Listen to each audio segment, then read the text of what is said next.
Hello students, पिछली video हम लोग डिस्कस कर चुके हैं कि टेंसेस का बेसिक्स क्या होता है, कितने टाइप्स के होते हैं, कितनी ब्रांचेज हैं इसकी।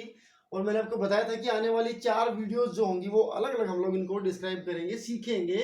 तो उसी सीक्वेंस में सबसे पहला टेंस आता है इंडेफिनिट टेंस, या फिर इसको आप सिंपल टेंस भी कह सकते हैं। तो वीडियो इससे पहले कि मैं स्टार्ट करूँ, आप चैनल को सब्सक्राइब कर लें, बेल आइकन को दबा लें, ताकि सभी एजुकेशनल अपडेट्स आपके फ़ोन में आपको सबसे पहले मिल सके। तो सबसे पहले बात करते हैं प्रेजेंट टेंस की, मीन्स के सिंपल प्रेजेंट टेंस। ऐसे यहाँ पर लिखा हुआ पास्ट, इसका मतलब होता है सिंपल पास्ट और सिंपल फ्यूचर, या फिर आप प्रेजेंट इंडेफिनिट भी कह सकते हैं, पास्ट इंडेफिनिट कह सकते हैं और फ्यूचर इंडेफिनिट भी कह सकते हैं। तो सबसे पहले बात करते हैं कि एग्जाम में जब क्वेश्चंस आते हैं, फिलअप आते हैं, जहां पर आपको फिल इन द ब्लैंक्स के अंदर वर्ब भरनी होती है, मीन्स के टेंसेस भरने होते हैं। टेंसेस भरने से मतलब होता है कि आपको वर्ब वहां पर भर के दिखानी है। तो वहां पर आप किस तरीके से जस्टिफाई करेंगे कि यहाँ पर मैं क्या भर सकता हूं। तो सबसे पहले प्रेजेंट की बात करते हैं। प्रेजेंट टेंस का मतलब होता है रेगुलर एक्टिविटीज, आपकी हैबिट्स कह लीजिए, आपके रेगुलर एक्शंस कह लीजिए, वो सभी सिंपल प्रेजेंट में काउंट होते हैं। उसके बाद जनरल फैक्ट। जनरल फैक्ट का मतलब होता है उसके फादर शराब पीते हैं, वह सिगरेट पीता है, वह रात को 8 बजे घर आता है। ये जो जनरली हम लोग फैक्ट की बात कर रहे हैं, जो अमूमन हम देखते हैं, जो फैक्ट है हमारे आसपास, उनको भी हम सिंपल प्रेजेंट में डिस्क्राइब करते हैं। उसके बाद है यूनिवर्सल ट्रुथ। यूनिवर्सल ट्रुथ का मतलब होता है जो साइंटिफिक फैक्ट होते हैं, 2 और 2 4 होते हैं, अर्थ सन के चारों तरफ घूमती है, ठीक है, ये सारी चीजें क्या है, यूनिवर्सल फैक्ट है। तो ये सभी चीजें जब आप बताएंगे, ये सभी चीजें अगर आप सेंटेंस के अंदर देखते हैं, तो इसका मतलब है वहां पर आप सिंपल प्रेजेंट यूज करेंगे। उसके लिए आप समझ लीजिए इसके अंदर क्या हेल्पिंग वर्ब है, क्या वर्ब है। हेल्पिंग वर्ब होती है सिंपल प्रेजेंट के अंदर 2, डू और डज। जहां तक डज की बात है या डू की बात है, ये दोनों ही हेल्पिंग वर्ब आप यूज करेंगे, या तो नेगेटिव सेंटेंस में या तो फिर इंटरोगेटिव सेंटेंस में, यानी कि पॉजिटिव सेंटेंस में। सिंपल सेंटेंसेस के अंदर आप डू डज को यूज नहीं करेंगे। डज की मैं अगर बात करूं तो डज को हम यूज करते हैं थर्ड पर्सन सिंगुलर, जो हमारे सब्जेक्ट होते हैं उनके साथ हम डज का यूज करते हैं। प्रोनाउन की टेबल में आपको बता चुका हूं, नाउन की टेबल बता चुका हूं, तो वो आप वहां से देख लीजिए, ठीक है, चैनल पे आपको मिल जाएंगे, हमारे चैनल पर। वहां से आपको पता लग जाएगा कि थर्ड पर्सन सिंगुलर नंबर कौन कौन से होते हैं। बता देता हूँ मैं, ही होता है, सी होता है, इट होता है, या किसी का नाम, ठीक है। ऐसे ही अगर वर्ब की बात की जाए तो वर्ब की फर्स्ट फॉर्म सिंपल प्रेजेंट को शो करती है। उसके साथ कई बार एस या ई एस भी आता है। एस ई एस कहां पर आएगा, जहां पर थर्ड पर्सन सिंगुलर नंबर आपका सब्जेक्ट होगा, वहां पर आप फर्स्ट पर्सन के साथ सिंपल प्रेजेंट में एस और ई एस का यूज करेंगे। एक बात आप समझ लीजिए, जब आप डज का यूज करते हैं, सपोज कीजिए आप नेगेटिव सेंटेंस बना रहे हैं, वहां पर डज का यूज करते हैं, तो फिर आप वर्ब की फॉर्म के साथ एस ई एस को यूज नहीं कर सकते, वहां से एस ई एस रिमूव हो जाएगा। अब आते हैं पास्ट टेंस पर, यानी कि सिंपल पास्ट टेंस पर आते हैं। पास्ट रेगुलर एक्टिविटीज, यानी कि पास्ट में जो काम डेली होते थे, रेगुलर होते थे, उनको शो करने के लिए आप सिंपल पास्ट यूज करेंगे। पास्ट इंसिडेंट, बीते समय में कोई आपके साथ घटना घटी, आप उसको बता रहे हैं, उसके लिए आप सिंपल पास्ट यूज करेंगे। हिस्टोरिक फैक्ट, ऐतिहासिक घटनाएं, बाबर ने इस डेट को हमारे देश पे हमला किया, भारत इतने डेट को आजाद हुआ, महात्मा गांधी जी का जन्म उस दिन हुआ, जितने भी हिस्टोरिकली ट्रूथ है, हिस्टोरिक फैक्ट है आपके सामने, अगर आपको डिस्क्राइब करने हैं तो you have to use simple past form. Helping verb इसके अंदर होती है डिड। फिर से वही पैटर्न है, ये सिंपल प्रेजेंट का बिल्कुल ऑपोजिट होता है। मींस के डिड को आप सिर्फ यूज करेंगे नेगेटिव और इंटरोगेटिव सेंटेंसेस को बनाने में। उसके बाद वर्ब की फॉर्म की बात की जाए तो second form of verb shows simple past, यानी कि सिंपल पास्ट को शो करने के लिए सेकंड फॉर्म वर्ब की यूज की जाती है। When did is used, verb की first form, verb first is used with it. तो जब सेंटेंस के अंदर नेगेटिव या इंटरोगेटिव में आप डिड को यूज करते हैं, तो वहां पर वर्ब की फर्स्ट फॉर्म की जगह पर आप वर्ब की सेकंड फॉर्म की जगह पर आप वर्ब की फर्स्ट फॉर्म को यूज करते हैं। मींस के मॉडल स्टोरी ये है कि डिड के साथ आप वर्ब की फर्स्ट फॉर्म यूज करेंगे, बिना डिड के सिंपल पास्ट में आप वर्ब की सेकंड फॉर्म यूज करेंगे।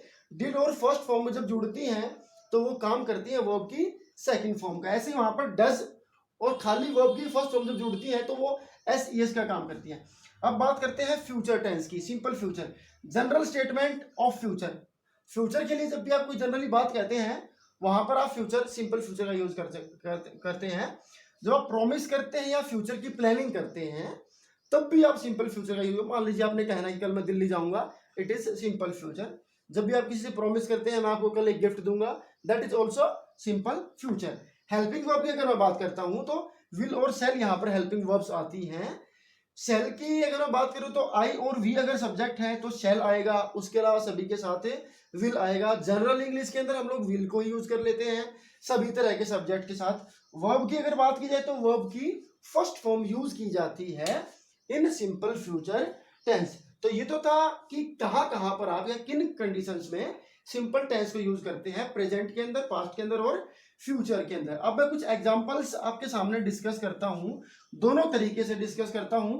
अगर ट्रांसलेशन की मैं बात करूं तो आपने सुना होगा बचपन में बहुत सारे टीचर्स को कि सेंटेंस के लास्ट में ता है आता है, ये आता है, वो भी एक फॉर्मेट होता है।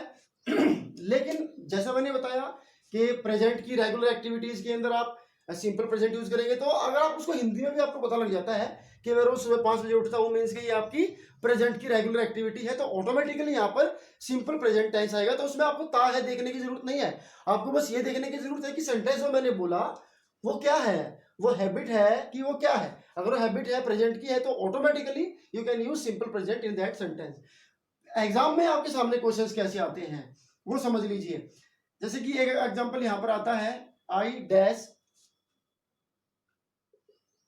डेली, ब्रैकेट में वर्ब है प्ले, ठीक है। अब यहां पर आप समझ जाएंगे डेली का मतलब होता है हर रोज, यानी कि अगर मैं बात करूं डेली वर्ड आता है, रेगुलरली आता है, ये सभी वर्ड्स ऐसे हैं, ये शो करते हैं कि ये काम डेली रूटीन का है। अगर ये डेली रूटीन का है इसका मतलब यहाँ पर सिंपल प्रेजेंट आएगा, सिंपल प्रेजेंट आएगा इसका मतलब यहाँ पर वर्ब की फर्स्ट फॉर्म आएगी। अगर आपको इसका नेगेटिव बनाना है तो फिर सब्जेक्ट आएगा, डू या डज में से कोई एक आएगा। Third person singular number subject है नहीं, इसलिए डज आएगा, सॉरी डू आएगा यहाँ पर, क्योंकि ये फर्स्ट पर्सन है, डू नॉट प्ले।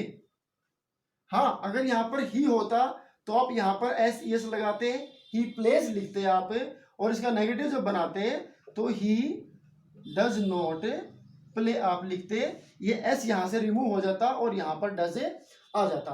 तो ये बताता है कि पीछे दिए गए वर्ड से भी आप आइडेंटिफाई कर सकते हैं कि सेंटेंस के अंदर वर्ब की कौन सी फॉर्म आती है। ऐसे अगर आपको कहूं I dash a snake yesterday, अब यस्टरडे वर्ड को देखने से आप हिसाब लगा सकते हैं, आइडिया लगा सकते हैं कि ये पास्ट की हुई कोई घटना है, यानी कि पास्ट की घटना है तो सिंपल पास्ट की हम यहाँ पर बात करेंगे, ठीक है। पास्ट में घटित हुई घटना, मैंने आपको बताया जनरली पास्ट में जो घटनाएं घटी हैं उनको बताने के लिए आप सिंपल पास्ट यूज करेंगे, कोई और पास्ट नहीं। तो सिंपल पास्ट में अब यहाँ पर ब्रैकेट में आपको ऑप्शन दी गई है वर्ब की सी, तो सीधी सी बात है आप वर्ब की सेकंड फॉर्म यहाँ पर यूज करेंगे, ऐसा मैंने आपको ऑलरेडी बता दिया है कि सिंपल पास्ट में वर्ब की सेकंड फॉर्म यूज होती है। उसके बाद अगर इसका नेगेटिव आपको बनाना है तो डिड आप यूज करेंगे, डिड नॉट। अगर आप डिड को यूज कर रहे हैं तो सेकंड फॉर्म ट्रांसफॉर्म हो जाएगी फर्स्ट फॉर्म में, I did not see a snake yesterday. इस तरीके से आपका सेंटेंस बन जाएगा। अगर फ्यूचर की बात करें तो फ्यूचर बताने वाले भी कुछ वर्ड्स होते हैं, जैसे कि टुमारो वर्ड है। टुमारो वर्ड अगर सेंटेंस के अंदर यूज होता है तो इसका मतलब है कि उस सेंटेंस में आप फ्यूचर यूज करेंगे, और फिर फ्यूचर में आप देखेंगे कि ये फ्यूचर में क्या बता रहा है। जनरली कल की कोई होने वाली घटना के बारे में बात कर रहा है, कल ऐसा होगा, तो इसका मतलब आप सिंपल फ्यूचर यूज करेंगे, डैश टू दिल्ली टुमारो। यहां पर ऑप्शन आपको दे दिया गया है गो। अब आप क्या करेंगे, आप देखेंगे सबसे पहले आप टुमारो देखेंगे, टुमारो क्या साबित करेगा, ये फ्यूचर है। उसके बाद आप जस्ट कल की प्लानिंग कर रहे हैं, मैंने आपको बताया था कि कल की प्लानिंग या परसों की प्लानिंग, फ्यूचर की प्लानिंग में आप सिंपल फ्यूचर यूज करते हैं, और सिंपल फ्यूचर के लिए आपके पास हेल्पिंग वर्ब होती है शैल या विल, तो आई के साथ आप शैल लगाएंगे और वर्ब की फर्स्ट फॉर्म लगाएंगे, आई शैल गो। ये तो थी फिलअप, एग्जाम में ऐसे क्वेश्चंस आते हैं। अब बात करते हैं ट्रांसलेशन की। अगर आपसे किसी ने कहा कि मैं कल दिल्ली जाऊंगा, तो ट्रांसलेशन के लिए मैंने पिछली वीडियो में आपको बताया था कि सेंटेंस फॉर्मेशन कैसा होता है। सबसे पहले आप सब्जेक्ट लिखते हैं, तो मैं कल दिल्ली जाऊंगा में करने वाला काम कौन है, मैं, उसकी इंग्लिश आई होती है, जाऊंगा यानी कि सिंपल फ्यूचर है, तो शैल गो दिल्ली टू दिल्ली, तो ये आपका सेंटेंस बन जाएगा। तो ट्रांसलेशन भी आप इस तरीके से कर सकते हैं। तो ये सभी जो मैंने आपको बताया आज ये आपको ट्रांसलेशन में भी हेल्प करेगा, एज वेल एज जब आप एग्जाम के अंदर बैठेंगे और वहां पर आपको सिर्फ वो भरनी होगी, वहां पर भी ये आपके काम आएगा। जैसे कि मैं आपको कुछ ट्रिक्स बता रहा हूं। डेली वर्ड जहां पर आता है वहां पर आप वर्ब की फर्स्ट फॉर्म यूज करते हैं। जहां पर रेगुलरली आता है वहां पर आप वर्ब की फर्स्ट फॉर्म यूज करते हैं।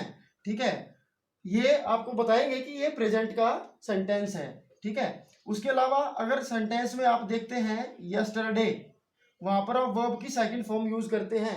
अगर आप देखते हैं last word, last month, last week, last year, वहां पर आप यूज करते हैं वर्ब की सेकंड फॉर्म। आप अगर देखते हैं टुमारो, टुमारो के साथ आप यूज करेंगे शैल, विल और उसके साथ वर्ब की फर्स्ट फॉर्म।